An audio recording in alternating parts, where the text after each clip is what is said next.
Жюри решило присудить еще одно гран-при.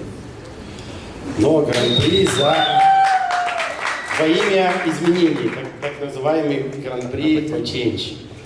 Только что подошел к концу очередной центральноазиатский фестиваль рекламы Red Jewel Burst Fest. На этом фестивале наша студия была представлена одной работой фильма «Малагачу», но в двух номинациях. Это за сторителлинг и в категории социальные ролики. Это социальное гран-при. Мы решили разделить коммерческое гран-при и социальные.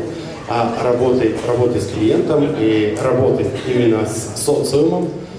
Не менее смелая работа, которые должны появляться и должны вскрывать общественные неправильные привычки, нарывы нашего общества. И это работа похищения. Проект «Малагачу», похищение, гран-при, второе гран-при этого фестиваля. К нашему невероятному удивлению, жюри совершило просто неожиданный сюжетный поворот, и нам было присуждено гран-при.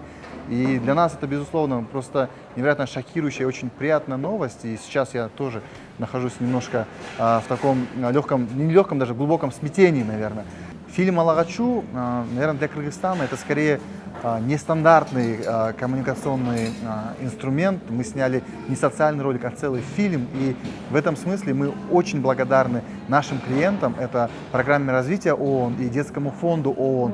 Благодаря тому, что ПРООН и ЮНИСЕФ смогли поверить в такой неординарный ход, я думаю, сегодняшняя награда на этом фестивале стала возможной. И в этом смысле мы надеемся, что фильм, который мы сняли, сыграет свою хотя бы мизерную, но все же роль и поможет изменить нашу страну, наших сограждан и нас самих к лучшему.